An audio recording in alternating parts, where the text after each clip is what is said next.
স্বাগতম সুপ্রিয় শিক্ষার্থীবৃন্দ, তোমাদের জন্য খুব সুন্দর একটা অঙ্ক নিয়ে আসছি। অঙ্কটা যদিও একটু বড়, তারপরেও কিন্তু সহজ আছে। আমি তোমাদের সুবিধার্থে টোটাল বোর্ডে অঙ্কটা তুলেছি। এ হচ্ছে আমাদের অঙ্ক। চট্টগ্রাম বোর্ড 2025 সালে ডিজিটাল ডিভাইস অংশ থেকে যে অঙ্কটা আসছে, যাদের কাছে অঙ্কটা নেই আগে স্ক্রিনশট দিয়ে রাখো। একেবারে সহজভাবে বোঝানোর চেষ্টা করব, প্রত্যেকটা লাইন, প্রত্যেকটা একেবারে দাগ নাম্বার। ওকে, শুরু করি। যেমন দেখো, আমাদের দুটো চিত্র দেওয়া আছে, এটা হচ্ছে চিত্র 1 আর এটা হচ্ছে চিত্র 2। অনেকেই কিন্তু প্রশ্নই বুঝতে পারে না উত্তর করবে কি, এই জন্য প্রশ্নটাকে সুন্দর করে বোঝাই। আইসিটি বিষয়ের শিক্ষক ক্লাসে চিত্র 2 এর প্রদর্শিত লজিক সার্কিটটি বিশ্লেষণ করে, এই হচ্ছে চিত্র 2 এর লজিক সার্কিটটি বিশ্লেষণ করে ছাত্রদেরকে চিত্র 1 এর সিগন্যালগুলোকে ইনপুট হিসেবে ব্যবহার করে সত্যক সারণী তৈরি করতে বলছে। এখন এটা বুঝাই যে আমাদের সত্যক সারণী তৈরি করতে বলছে গতে, যে উদ্দীপকে উল্লেখিত ছাত্রদের তৈরিকৃত সত্যক সারণী তৈরি করা।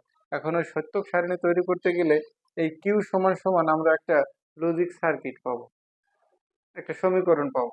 ঠিক আছে, ওই সমীকরণটা আর আমাদের ইনপুট নিতে হবে চিত্র 1 এর এ বি সি, এই দুটো মিলে হচ্ছে সত্যক সারণী তৈরি করতে হবে। যেমন আমরা চিত্র আঁকি, চিত্র এই পাশে এ বি সি, এই তিনটা নেব এই জায়গা থেকে, আর পরে যে কিউ সমান সমান যা বেরোবে সেটা আমাদের প্রমাণ করতে হবে। ঠিক আছে, ওকে, আশা করি বুঝতে পেরেছো। এবার পরেরটুক বলছে যে ছাত্রীদেরকে, এবং ছাত্রীদেরকে শুধু নর গেট ব্যবহার করে, কোন গেট? নর গেট ব্যবহার করে চিত্র 2 এর একটি সমতুল্য সার্কিট তৈরি করো। ঠিক আছে, পরেরটুক বলছে নর গেট ব্যবহার করে। এই নর গেটের কাহিনীটা হচ্ছে গুহাতে, দেখো উদ্দীপকে উল্লেখিত ছাত্রীদের ব্যবহৃত গেটটি, উদ্দীপকে উল্লেখিত ছাত্রীদের ব্যবহারের গেটটি ব্যতীত অন্য কোনো গেট ব্যবহার করে তুমি চিত্র 2 এর সমতুল্য সার্কিট তৈরি করতে পারবে। লজিক চিত্র অঙ্কন পূর্বক মতামত দাও। খুবই সুন্দর একটা প্রশ্ন। এইবার আমি, এটা হচ্ছে আমাদের প্রশ্ন, কতে আছে কি ডিকোডার কি, খতে বলছে কোন বুলিয়ান চলক ও তার দ্বৈত পরিপূরক পরস্পর অভিন্ন, বুঝিয়ে লেখো। খুবই সুন্দর একটা প্রশ্ন, এটা বোঝার আছে, বুঝালে তুমি মুখস্থ করতে হবে না, এমনি পারবে। আর গতে তো আমি পড়লাম, এটা কি করতে হবে, সত্যক সারণী, আর ঘ তো অলরেডি পড়েছি। টোটাল প্রশ্ন। এবার ক থেকে আমি শুরু করছি। ডিকোডার কি একটু লিখে রাখো, লিখে রাখলে পারবে। যে ডিকোডার হলো এমন এক ধরনের সার্কিট যার ইনপুটে বাইনারি সংখ্যা প্রদান করলে আউটপুটে আউটপুটে ওই সংখ্যার লাইনটিতে একটা সিগন্যাল প্রদান করে। ক্লিয়ার? এইটুক লিখলে শেষ শেষ। এবার খ, খতে বলছে যে কোনো বুলিয়ান চলক ও তার দ্বৈত পরিপূরক পরস্পর অভিন্ন, বুঝিয়ে লেখো। আমি এখনই শুরু করছি, আর এইটুকু জায়গা মুছবো বিধান গটাও বলতেছি যে উদ্দীপক উল্লিখিত ছাত্রদের তৈরিকৃত সত্যক সারণী লেখো। তোমরা স্ক্রিনশট দিয়ে রাখো, আমি এতটুকু মুছে ফেলবো। আমি খ শুরু করব, তারপরে গ। তার আগে একটা কথা বলি যে আমার এই চ্যানেলের একটা বৈশিষ্ট্য আছে, ক থেকে ঘ পর্যন্ত 4টা যে প্রশ্ন থাকে, প্রত্যেকটা প্রশ্নের উত্তর পাবে বিশ্লেষণ সহ। বুঝতে পারছো? যখন আমি করাবো, পড়ার সময় হয়তো অনেকে নাও বুঝতে পারো, করানোর সময় ঠিকই কিন্তু বুঝতে পারবে। ওকে, এবার খতে, খতে যে প্রশ্নটা ছিল, সে প্রশ্নটা এরকম ছিল যে বুলিয়ান চলক ও তার দ্বৈত পরিপূরক পরস্পর অভিন্ন। যে যে কোনো বুলিয়ান চলক তার দ্বৈত পরিপূরক পরস্পর অভিন্ন, এরকম প্রশ্নটা ছিল। এখন দেখো, এটা একটু বুঝাই, যে সুন্দর করে বোঝানোর সুবিধার্থে আমি এটা লিখলাম, অনেকে কিন্তু প্রশ্ন করে বুঝতে পারবে না। বুলিয়ান বীজগণিতে কোনো চলকের পরিপূরক হচ্ছে তার বিপরীত মান। বুলিয়ান বীজগণিতে কোনো চলকের পরিপূরক হচ্ছে তার বিপরীত মান। জাস্ট আমি একটা উদাহরণ দিতেছি। এই যে ধরো, আচ্ছা, এ আর এটা হয়েছে এ নট। ক্লিয়ার? এই এ হচ্ছে একটা চলক, বুলিয়ান বীজগণিতে এ হচ্ছে একটা চলক, আর এর উপরে ওই যে যে টানটা দেওয়া আছে এটাকে বলা হয় পরিপূরক, আবার বলে কমপ্লিমেন্ট, আবার নটও বলা যায়, তিনটা শেষ। এইবার বুলিয়ান বীজগণিতে কোন চলকের পরিপূরক হচ্ছে তার বিপরীত মান। এখানে এর মান যদি শূন্য হয় তাহলে এই এ পূরকের মান হবে 1, আবার এর মান যদি 1 হয় তাহলে এ পূরকের মান হবে 0। আশা করি বুঝতে পেরেছো প্রথম লাইনটা। আমার এই চ্যানেলের একটাই বৈশিষ্ট্য যে তোমার বেসিক সহ একেবারে কোন জায়গা থেকে আসলো সেটা বোঝানোর চেষ্টা করি। দ্বিতীয় লাইন, আর দ্বৈত পরিপূরক হচ্ছে পরিপূরকের আবার পরিপূরক। এটা বুঝাই যে দ্বৈত শব্দের অর্থ হচ্ছে দুই, দ্বৈত পরিপূরকটা হচ্ছে পরিপূরকের উপরে আবার পরিপূরক। যেমন দেখো, এই যে একটা পরিপূরক আছে, এর উপরে আবার পরিপূরক দেওয়াটাই হচ্ছে দ্বৈত পরিপূরক। আচ্ছা দেখো, যদি কোনো বুলিয়ানে, হ্যাঁ, বুলিয়ান এ হয় তবে তার পরিপূরক হচ্ছে এ নট। এই যে যদি এ হয় তাহলে পরিপূরকটা হচ্ছে এ নট, মানে কি এ পরিপূরক, এবং তার দ্বৈত পরিপূরক হচ্ছে দুইবার পরিপূরক, এই যে, যা আসলে এর সমান, অর্থাৎ এর উপরে যদি ডাবল কমপ্লিমেন্ট থাকে অথবা ডাবল পরিপূরক থাকে, ইকুয়াল আমাদের সেই আগেরটাই আসে, এই আসে। ক্লিয়ার? এই আসে। এই কথাটা হচ্ছে কি, যে কোনো বুলিয়ান চলক ও তার দ্বৈত পরিপূরক পরস্পর অভিন্ন, মানে কোনো পার্থক্য নেই। যেমন দেখো, এখানে আমাদের এই এ আসছে, এটা হচ্ছে একটা বুলিয়ান চলক, আর এর দ্বৈত পরিপূরক, যা একই কথা, অভিন্ন, পরস্পর অভিন্ন। এখন একটু প্রমাণ করে দেই কিভাবে, তাহলে বুঝতে পারবে সহজে। আমি একটু প্রমাণ করছি এখানে। এখন প্রমাণটা দেখো, উদাহরণ দিয়ে দেই এখানে, উদাহরণ। আচ্ছা, এইবার এখানে উদাহরণটা আমি দিয়ে দিচ্ছি, সহজে বুঝতে পারবে।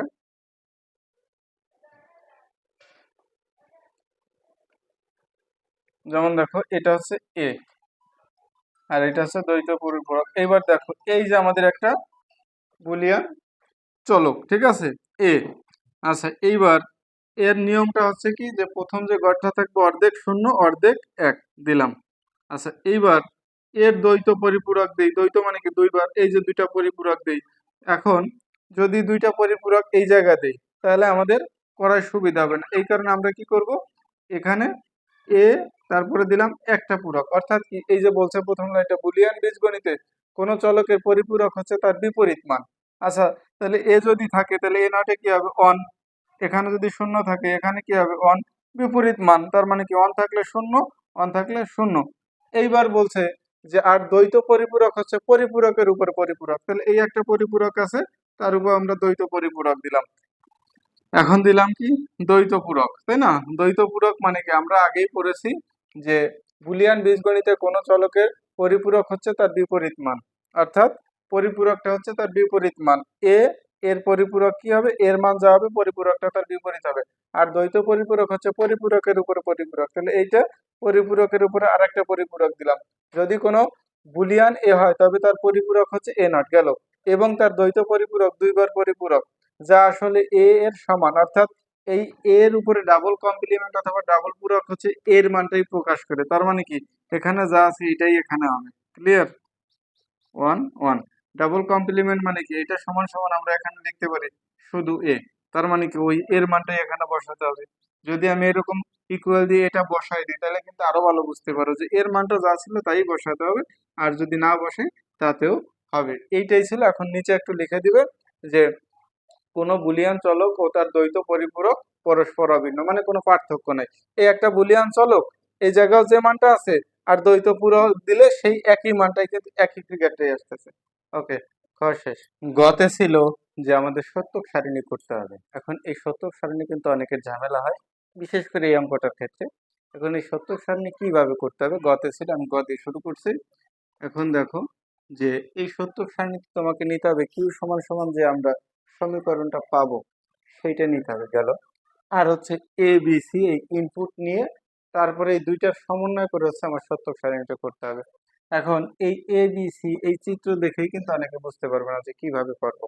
যেমন দেখো, এইটা আমাদের কিসে আছে, এই যে নিচে আছে, এই যে নিচে, আবার এটা কি আছে, উপরে আছে। এখন নিচে আসলে, যেমন কম্পিউটার শূন্য দ্বারা হচ্ছে অফ আর ওয়ান দ্বারা চালু বোঝায়, নিচে যদি থাকে সেটা হচ্ছে অফ। যেমন এই নিচে থাকলে এটাকে, হ্যাঁ, অফ, তারপর হচ্ছে লো, ঠিক আছে, তারপর হচ্ছে ফলস, ফলস, অথবা হ্যাঁ নো বোঝায়, এইগুলো বোঝায়। এটা সমান সমান হচ্ছে কি বসবে আমাদের, শূন্য।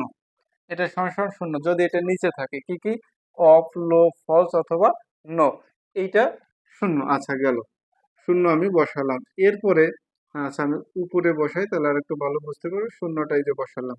এখন দেখো, শূন্য যদি এখানে বসাই, এই যে যে উপরে আছে, তাহলে এইটা হচ্ছে কি আমার অন হবে। এখন কথা হলো কি, যে এই যে যতটুকু স্পেস আছে এই জায়গাও ঠিক ততটুকু, এই জায়গায় দুইটা খণ্ড তোমার বুঝতে হবে। এই স্পেস সমান এইটুক, আর এই জায়গায় আর একটা আছে, তার মানে কি আর একটা অন। আর এই যে যে নিচে আছে এটা হচ্ছে কি শূন্য। এখন অন দ্বারা বোঝা হচ্ছে কি আমাদের, হ্যাঁ, এই ON অন, অন বোঝায়। তারপর হচ্ছে কি হাই, HIGH হাই, ফলসের জায়গা হবে কি ট্রু, আর এই নোট জায়গা হবে কি ইয়েস। এইগুলো সমান সমান হচ্ছে কি ওয়ান। এটা কিন্তু কম্পিউটারে, ঠিক আছে, একেবারে বেসিক আলোচনা। তাহলে নিচে থাকলে হচ্ছে শূন্য, উপরে থাকলে অন গেল। এটা হচ্ছে এর ইনপুট।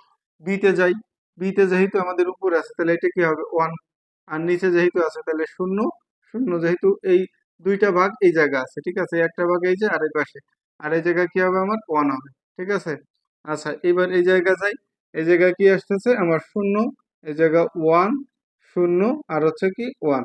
তার মানে কি ইনপুট গুলো আমরা পেলাম। এত কিছু বোঝার দরকার নেই, তুমি মনে রাখবা নিচে থাকলে শূন্য, উপরে থাকলে ওয়ান। এই যে ঠিক আছে, এই যে উপরে আছে ওয়ান, উপরে আছে ওয়ান, উপরে আছে ওয়ান, নিচে শূন্য শূন্য, এই যে নিচে শূন্য।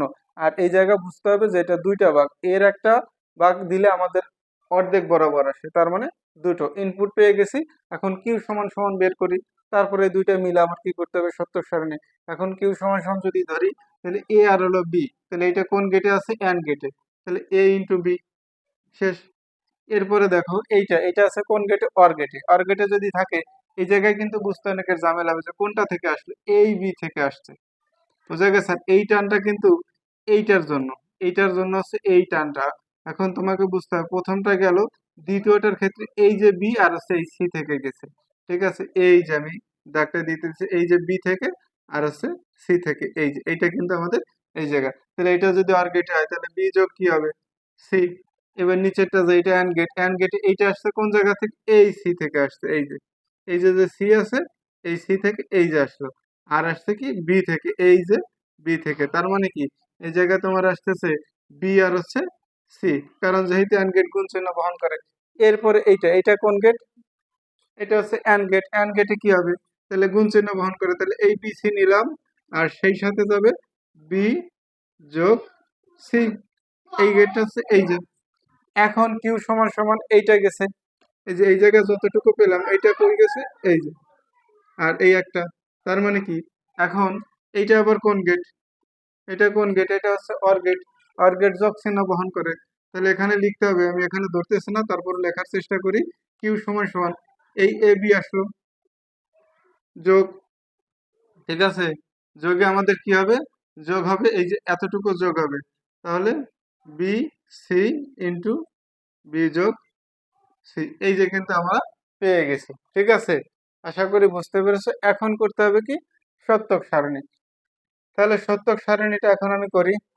এখন এখানে লিখে দিতে হবে যে নিচে সত্যক সারণী করা হলো,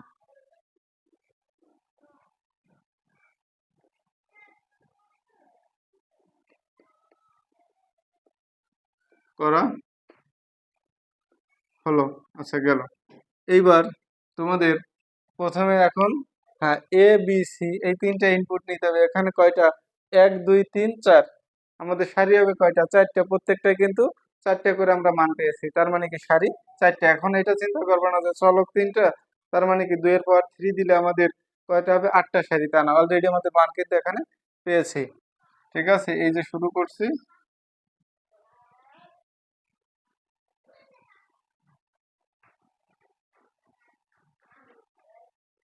হুম, তাহলে এখানে আসবে কি চারটা, তাই তো।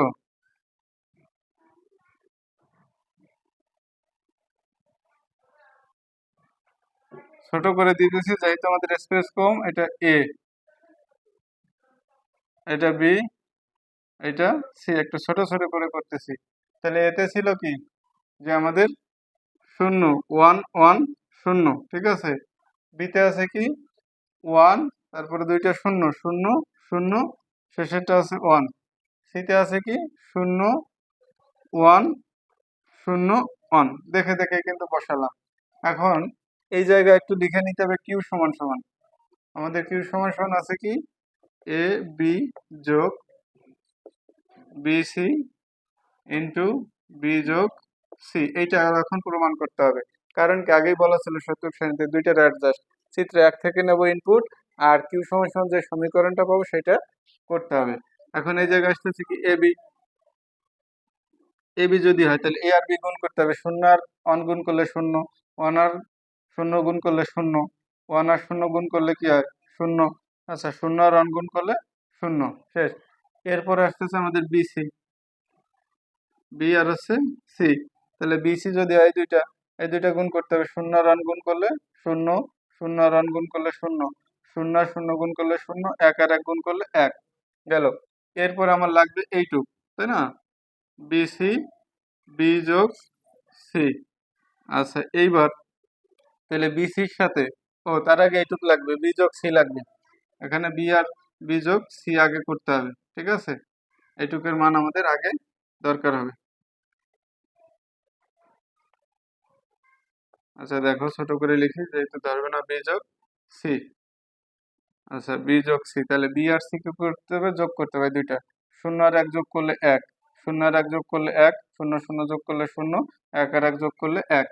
এখন লাগবে এতটুকু, বি সি, বি যোগ সি, ঠিক আছে। আচ্ছা এইবার বি সি এর সাথে গুণ করতে হবে বি যোগ সি, শূন্য আর ওয়ান গুণ করলে শূন্য, শূন্য আর ওয়ান গুণ করলে শূন্য, শূন্য শূন্য গুণ করলে শূন্য, এক আর এক গুণ করলে এক। এখন আমাদের কিউ সমান কি করতে হবে, টোটাল এ বি যোগ বিসি, বি যোগ সি, ঠিক আছে। এইবার এইটুকের সাথে কি করতে হবে, এই বিসি এইটুকের সাথে আবার গুণ করতে হবে কি, যোগ করতে হবে এবি, সরি, এর সাথে যোগ করতে হবে এবি, বুঝছে। আচ্ছা এইবার এইটুকের সাথে যোগ করতে হবে এবি, তাহলে ধরো এবিতে আছে শূন্য, শূন্য শূন্য যোগ করলে শূন্য, শূন্য আর শূন্য যোগ করলে শূন্য, শূন্য শূন্য যোগ করলে শূন্য, শূন্য আর এক যোগ করলে কত, এক। এ হচ্ছে আমাদের অঙ্ক টোটাল ক্লিয়ার, ঠিক আছে। এরপর হচ্ছে সর্বশেষ ঘ। সর্বশেষ ঘতে বলছে উদ্দীপকে উল্লেখিত ছাত্রীদের ব্যবহৃত গেটটি ব্যতীত অন্য কোনো গেট ব্যবহার করে তুমি চিত্র 2 এর সমতুল্য সার্কিট তৈরি করতে পারবে, প্রশ্ন করছে। লজিক চিত্র অঙ্কন পূর্বক মতামত দাও। এখন দেখো উপরে ছাত্রীরা কোন গেট ব্যবহার করছিল, এই যে নর গেট, ক্লিয়ার। এখন এই নর গেট ব্যতীত অন্য গেট দিয়ে বাস্তবায়ন করতে বলছে। এখন আমরা জানি সার্বজনীন গেট হচ্ছে দুটো, আর সার্বজনীন গেট দিয়ে সকল গেট বাস্তবায়ন করা যায়। তাহলে যেহেতু নর গেট ব্যতীত বলছে, তাহলে আর বাকি থাকে একটা ন্যান গেট, তাহলে আমরা ন্যান গেট দিয়ে পারবো, শুধু একটু সাজিয়ে লিখতে হবে। এখানে লিখতে হবে যে উদ্দীপকে উল্লেখিত ছাত্রীদের ব্যবহৃত গেটটি হলো নর গেট, শেষ এক লাইন। দ্বিতীয় লাইনে লিখতে হবে, হ্যাঁ, নর গেট ব্যতীত ন্যান গেট ব্যবহার করে চিত্র 2 এর সমতুল্য সার্কিট তৈরি করা যায়, ক্লিয়ার। তারপরে লিখতে হবে লজিক চিত্র অঙ্কন পূর্বক নিচে মতামত দেওয়া হলো, শেষ। এবার শুরু করি। আমাদের কিউ সমস্যা দেওয়া ছিল কি, যে এ বি যোগ বিসি, বি যোগ সি, শেষ। এবার এ বি যোগ এই দুইটা এর সাথে কি আছে, গুণাকারে আছে, তাহলে B into B into C যোগ এই বিসি সির সাথে গুণাকার আছে, তাহলে বি ইন্টু সি। এখন দেখো এ বি থাকলো যোগ বি ইন্টু বি সমান হচ্ছে কি, শুধু একটা বি, যে এ ইন্টু এ সমান এ, অর্থাৎ একই জিনিস একাধিকবার গুণ থাকলে একটা হবে, আর থাকে সি যোগ এখানে বি থাকলো, সি দুইবার গুণ আছে, তার মানে কি একটা হবে। তাহলে এরকম লিখতে পারি যে এ ইন্টু এ সমান এ, ঠিক আছে। আচ্ছা গেল। এইবার আমাদের দেখো এই একই জিনিস দুইবার যোগ আছে, তাহলে আমরা কি লিখতে পারি, একবার লিখতে পারি। সেটা কিরকম, যে এ যোগ এ সমান এ, এটা হচ্ছে বুলিয়ান অ্যালজাবরার ক্ষেত্রে একই জিনিস একাধিকবার থাকলে একটা হয়। এখন এইটা দেখো আমাদের আছে যোগ চিহ্ন, আমাদের বলছে ন্যান গেট দিয়ে বাস্তবায়ন করতে, তাহলে আমাদের লাগবে কি, গুণ চিহ্ন। এই গুণ চিহ্ন আনার জন্য আমাদের কি আনতে হবে, ডাবল নট আনতে হবে, ঠিক আছে। আচ্ছা ডাবল নট, এখন ডাবল নট কেন আনলাম, যে ডাবল নট আনা আর না আনা সমান, যেমন এইটা, যেমন এরকম লিখতে পারি যে এ ডাবল নট সমান এ, ঠিক আছে। অর্থাৎ এই কোন চলকের উপর যদি দ্বৈত পূরক ব্যবহার করা, এটাকে নটও বলে পূরকও বলে, একই মান থাকে, মানটা অভিন্ন থাকে। যে কোনো চলকের যে মানটা থাকবে ওই মানটার উপরে দ্বৈত পূরক দিলে একই মান থাকে। এবার ডাবল নট মানে কিছুই না, শুধু আনার কারণটা হচ্ছে যে এই একটা নট ভেঙে যোগের জায়গায় কি দেবো, গুণ দেবো, তাই তো। আচ্ছা A B into B C, এবারে একটা নট ভেঙে এর উপরে যা গেল এর উপরে, আর এই একটা নট থেকে গেল। এই হচ্ছে আমাদের গুণ চিহ্ন আসলে। এখন সার্কিটটা অঙ্কন করতে হবে, এ বি সি, এই যে এ বি সি। এখন দেখো যে এ আর বি এর উপরে নট আছে, তাহলে এ থেকে নিলাম, বি থেকে নিলাম, এটা আমাদের কোন গেটে বাস্তবায়ন করতে হবে? ন্যান্ড গেটে। তাহলে এই যে হচ্ছে ন্যান্ড গেট, তাহলে এ গেল আর হচ্ছে বি থেকে গেল, আর এই নটের কারণে উপরে একটা নট বা পূরক শেষ। এরপর আছে বি ইন্টু সি, তাহলে বি থেকে যাবে, এই যে বি থেকে গেল আর এই যে সি থেকে গেল। এবার এর উপরে পূরক আছে, তার মানে কি এই যে আমাদের ন্যান্ড গেট, ঠিক আছে। তাহলে এটা হচ্ছে বি আর হচ্ছে সি, এটার কারণে এই যে পূরক, এইবার ওর উপরে হোল পূরক আছে, তাহলে এই যে হোল পূরকটা ক্লিয়ার, এই যে এই যে হোল পূরকটা, তার মানে কি এখন এইটুকু আগে যাবে, কিউ সমান সমান এ ইন্টু বি তার উপরে পূরক। এরপর আছে যেহেতু এটা আমাদের ন্যান্ড গেট ইন্টু হবে, তাহলে বি ইন্টু সি, এইটা গেল, এই যে এইটা নিলাম, এই যে এইটা নিলাম, এই যে আর এই পূরকের কারণে এই যে পূরক। আশা করি সকলে বুঝতে পেরেছো। অঙ্কটা সহজই ছিল কিন্তু অনেক বড়। সবাইকে অসংখ্য ধন্যবাদ, যারা নতুন সাবস্ক্রাইব করবে।